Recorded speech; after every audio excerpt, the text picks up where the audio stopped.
Launched on Kickstarter, now over 400K plus. We ended up being funded in 10 minutes. Apps are a little harder to launch on Kickstarter if you want to build a lot of awareness before the launch. What really made it take off? We opened up the usability of our free level. Were these users coming from a specific location? Paid advertisement both on Google as well as Facebook, and a lot of affiliate marketing. Any advice for them that are currently launching an app? There are a few key things that an app needs to have.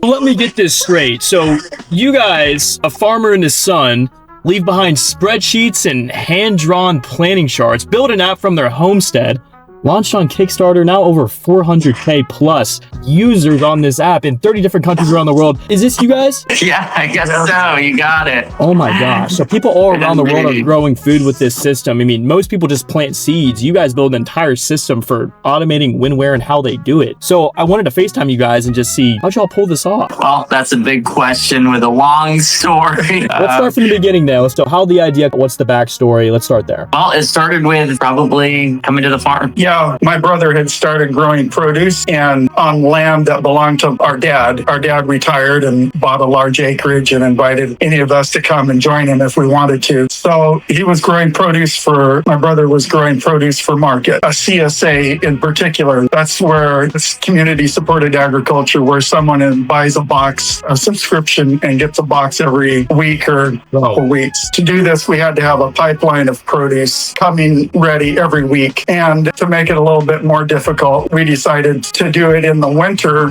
which is, we're in Middle Tennessee. Not very many farmers were growing produce through the winter, so that was an open niche. So we said, hey, we're not doing it, we'll do it. Defy all the odds. Yeah.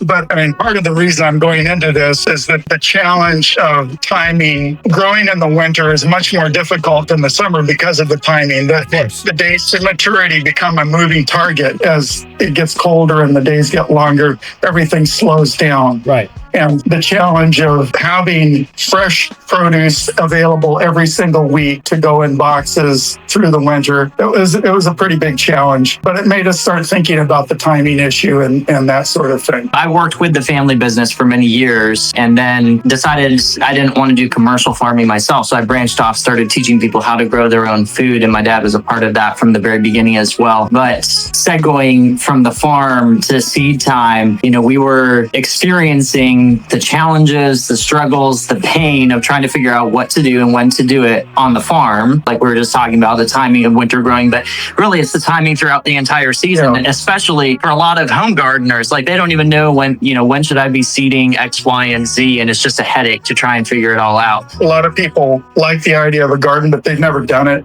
Yeah. So there's a big information hurdle there. Yeah. So there's a lot more there, but that's kind of where the birth of Seedtime came out of. So let's talk about launching that campaign on Kickstarter. So didn't you guys just try to raise a little bit of money, but you ended up getting a lot of money? Is that kind of the gist of what went down? That is kind of the gist. I mean, we were definitely hoping to raise a lot of money. Yeah. I think everybody that launches a Kickstarter is hoping to raise a lot of money. But yeah, you set a smaller or more reasonable goal as you launch a Kickstarter like that. There's a very specific process that you go through, at least most really successful Kickstarters go through. And in our case, we ended up being funded in 10 minutes. And funded means you reach that initial goal. Right. And then you start setting stretch goals, right? We say, hey, keep funding us and we'll do this and we'll do that, right? And so it really built off of there. And we ended up becoming the second most funded software app on Kickstarter at the time when it launched, which was really fun. So you mentioned that there's a specific successful process that all the successful apps or just any kind of business on Kickstarter go through. Could you kind of dive into that process a little bit for anyone that might be launching an app or any other type of business on Kickstarter here soon? Yeah. So for one thing, apps are a little harder to launch on Kickstarter. Physical products are much easier. So if anyone's listening to this, you want to go the easier route to jump in with your physical product. There is no necessarily one set formula that every successful campaign launches. But one of the things that is very consistent is you want to build a lot of awareness and a lot of hype and excitement around your product before the launch. You don't don't launch and wait for people to show up. You tell people about it ahead of time. You get people to reserve their spot for when you go live. And then you can just really build up a lot of momentum ahead of the actual launch, so that when you do launch, you have a large group of people that are very excited and invested in your project and ready to jump in. How did you keep them engaged? I was just going to say part of that process was having a prototype that people could see and that we could demonstrate to people. Yes, yeah. That was pretty key. You know, most of the people that we got excited about ahead of time within the 6 weeks running up to when we actually launched. So there wasn't like a long period of time that we needed to keep people engaged over that time. But that being said, like my dad just mentioned, we had a very rustic prototype that was actually just built out on a third-party platform. We didn't even build it out ourselves. Wow. And we were able to give people access to that, like when they reserved their spot. So like there's ways that we could keep people's interest peaked and excited. Kind of a proof of concept. Yeah, of course, we were communicating with them regularly as well. Was that an email list that you were constantly nurturing them leading up to the official launch? Correct. Gotcha. Yes. Amazing. Let's say post-launch, what was the scrappiest thing that you guys did to get your initial user base? Post-launch, we did not open to the public. We kept it hidden, sort of. We made it invitation only setup so that users could invite their friends, and that just really kind of makes it exclusive, as it were. So users could invite their friends and we could invite people. So we ran a lot of ads, but we also really encouraged users to invite their friends. And I would say, you know, we used that strategy. You may remember it back when Gmail was getting started. It used to be an invite only, you know, platform and stuff for those that could go back that far, right? Yeah. So we used a similar strategy post launch with the Kickstarter to build up our initial user base. How did that transition into kind of your next wave once you guys started picking up steam, gathering, you know, those initial users? What really made it take off? I would say what really made it take off was we opened up the usability of our free level in the app. Yeah. So you were charging for it in the beginning, and then you made more of the features free. Well, we always had a free level.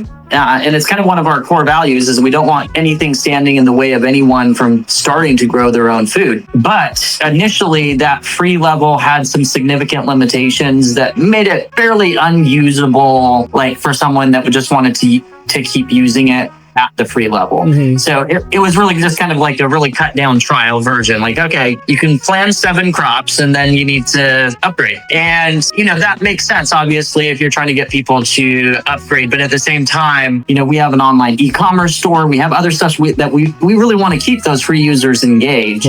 And so we just felt a gentle nudge to open that up. And we opened it up where users could plan an unlimited amount of crops using our built-in crops and Seedtime and varieties. And that just really skyrocketed and launched it way higher. We got way more users coming in and signing up. I think we have better user engagement with our free users, and, you know, the number of paid users rise with it. So love it. So when you guys were acquiring these users and you were seeing an uptick in conversions from the new strategies you were employing within the app, were these users coming from a specific location? Were they organic through ASO? Were you running any performance marketing campaigns on any social or search platforms? What did that look like? So we have 2 primary traffic sources, and that is paid advertisements. So we do run a lot of paid search ads and stuff like that, both on Google as well as Facebook. And then we have done a lot of affiliate marketing. So we have a very strong affiliate program. We've set up the commission rates to be extremely competitive and very enticing to our affiliates. And so that has been very helpful as well. Can you talk a little bit more about that affiliate program? I've seen a lot of founders try the affiliate thing and it just kind of blow up in people's faces. It tends to at times. How do you execute a successful affiliate campaign? Yeah. So number one is you get someone on your team that's an excellent networker. And so, you know, I'm not an excellent networker. My dad might be better than I am, but he actually came to us. We weren't specifically looking, but we have a guy on our team, Luke Hammond, and he is excellent at networking and connecting, especially with influencers and people with larger audiences and stuff like that. He was already networked in the small farm space, homesteader space with a lot of those influencers. And so that was... Yeah, he really got us connected with a lot of people, got them interested in the product. And then we ended up having a very solid promotional series that we would do with them. We would host a webinar with them to their audience. We would sell Seedtime.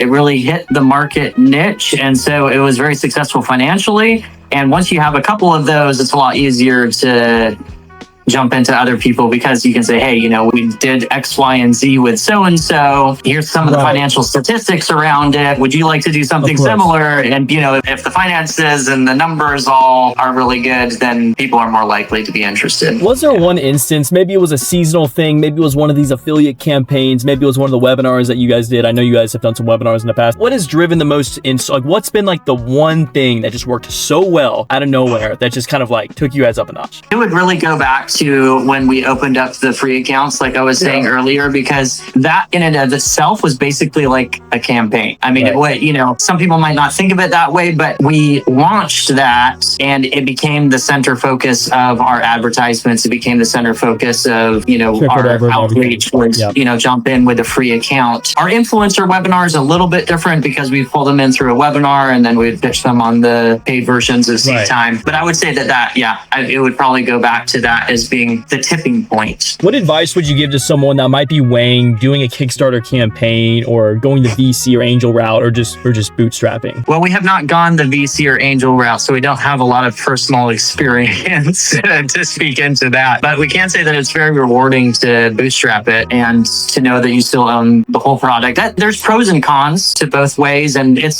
something we've considered opening up Seedtime, not so much to venture capitalists and angel investors, although they could potentially partake in it. But we really love the grassroots, community-built, funded experience of the product, where people really feel like they have been a part of the process. They can really own that they've put in their input to us. We've listened to them, we've helped build out, and they have helped fund what we are doing. And so we have a huge buy-in and a really strong community. And I think that's something that is maybe a little bit harder to get when you just go the regular venture capitalist route. Yeah. Amazing. So, guys, there's so many people that I even know that would love to be in your guys' position right now. I would love to get any kind of piece of advice or maybe advice you commonly hear that you disagree with or anything that you would like to provide to some of the people out there that are launching and maybe it is a sub niche or very, very tight niche. Any advice for them that are currently launching an app? I'll give you some advice specifically, if you're interested in crowd, because there are kind of two different directions you can go with apps, right? You can go the venture capitalist route. And I think there's a time and a place for that, especially with certain types of apps. And I think there's a reason why apps are a little bit harder to launch on Kickstarter than physical products. That being said, I think there are a few key things that an app needs to have, or when it does have, it has a much higher likelihood of having success through a crowdfunded launch. One of those is it needs to have mass appeal to a large audience. So, for example, another app that did really well on Kickstarter was Memory Mind. It's like a memory palace, helps you remember things. Everybody wants to remember their shopping list, right? So it has a very mass appeal. Gardening has a mass appeal just because there's a ton of gardeners out there, right?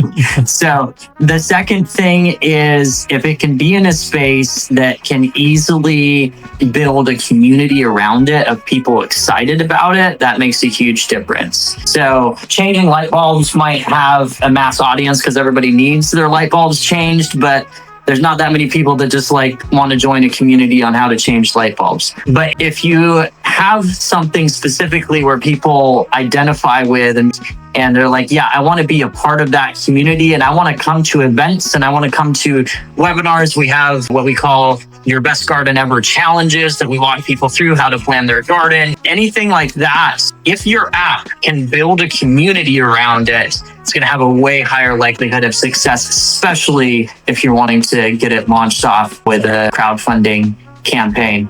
And then the third thing is try and put out as minimum a viable product as you possibly can. Put as little amount of money into it as you possibly can. See if you can get people excited about that horrible thing that you created. Of course, you're always going to try and make it as nice as you can. But, I think that's a huge key to our success is that we had built gardening calendars on a third-party platform that just kind of did the very basics of the concept in our mind. And the gardeners that we gave those to just went crazy and were so excited about it. They were like, man, this is amazing. We can't even. And, from there, we knew that if we created it from the ground up, there would be an audience and there would be people that would buy it. Because we had people buying the very rustic version. If they'll buy that, they'll buy what's next. Yeah, they're 100% going to buy a much better version. Yeah, that was super valuable. So where do you see Seedtime going in the next 3 to 5 years? I mean, is it going to be an entirely new platform? Are you going to stick to what's working and add new features, remove features? What's coming? We've got a lot of new features that we're wanting to add to it still. We're just partway there. Yeah, sure. Yeah. It's actually one of our pitches. Part of our pitch is letting people know what's coming down the road. So we're going to be building weather data into the app. So you'll be able to see a weather forecast directly inside your calendar, as well as historical weather of what actually happened going back into the past. Amazing. We're going to be building in records and analytics for people that want to keep records of how much they've been growing and analyze that. A little bit more of the geeky gardeners, those that want to dive in a little bit deeper. We have plans to build in a lot more social features, have some more community built directly into the application itself, as well as the ability for gardeners to share their plans with each other and maybe even to other influencers and other garden instructors to be able to create plans that they could sell to people in the community, etc. Yeah, that's going to be really great. Right now, we started out set up for annuals, but there's a lot of perennials, fruit trees and berries and perennial landscaping plants also that don't really work with our app, but we're in the process of making it available for perennials, and we're wanting to include those all the way as well. And one of the huge things that we just launched this year is we went worldwide. So we've had a focus on the United States. That being said, we've had users using Seedtime in 30 plus countries on 6 continents. So we've had people using it everywhere because they can adjust it to themselves. But we specifically added the functionality so that anyone in the entire world can set up a calendar based on their location. And if we don't have built-in suggestions for their location, they can use AI to find the next best seeding dates for any of their crops that they're wanting to grow. So yeah, we're going global. Global launch. Seedtime going global. Let's go. Congratulations. Yeah. Awesome, guys. So where can everyone get started with Seedtime? Yeah, so if you go to seedtime.us, seedtime.us, and you can jump in with a free account right there. Do you have to have a garden already, or what stage do you have to be in? We would suggest getting it before you have a garden, really, because Seedtime is a planner, right? So you need to plan your garden. The very first step of growing your garden is choosing what you're going to grow. And the second step is planning when you're going to seed it and transplant it, right? So you've got those two things. That's what Seedtime is built for. And then it's going to help you manage your garden throughout the season. That being said, if you already have a garden, you can get it. You can put in the plants you already have in the ground, and you can just, take it from where you're at and plan out into the future. But we've, as Paul said, he started out with a training program, and we've included a large amount of that training into the app itself. So there's a classroom in the app, as well as even on particular crops and particular tasks, you can get a how-to instructions. So I could use all the help I can get, guys. I mean, I'm trying to grow some tomato, maybe a squash. I haven't decided yet, but I need some help. So this is perfect. Yeah. Awesome. Yeah. Awesome, guys. Well, thank you so much for taking this random FaceTime and for taking all my questions. Looking forward to seeing you guys continue to go global and scale this thing. So thanks again. Hey, thanks, Nick. Yeah, you too. Thanks, guys. See you.